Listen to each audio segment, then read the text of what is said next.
So during the past years, we've seen an increase of flows of migrants and refugees, asylum seekers into Europe.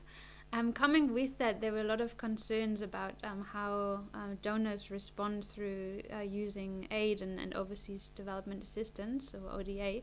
Fears about securitization of aid being diverted to migration control, as well as increasing amounts being spent in the countries in Europe themselves on protecting refugees during their first year. We wanted to really study this in depth and try to understand what really the impact has been on a number of donors in Europe of the increased inflows and migrants. So we decided to study 5 case studies. So we looked at the European Commission, Netherlands, Germany, Sweden, and Denmark.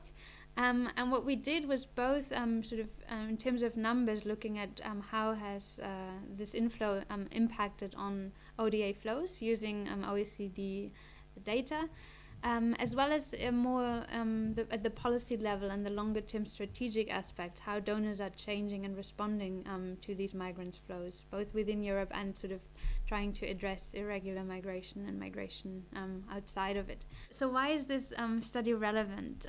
For one, it gives a really good overview, in my opinion, about sort of what has been happening in these 5 case studies in the last couple of years.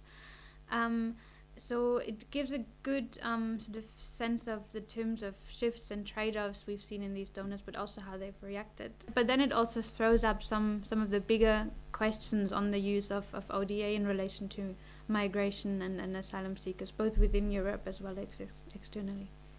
So the study is quite broad, but there are 3 things that really struck me that came out of the vast information that we looked at. One is the trade-offs that donors had to deal with.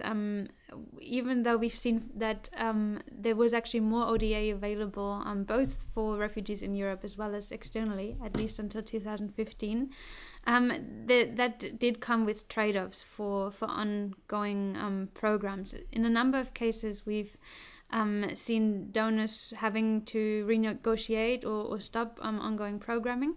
In other cases, this was tried to be avoided, but came, for example, then at the cost of tapping into future development budgets, so bringing money forward, which will then not be available in the future, or by decreasing flexibility mechanisms.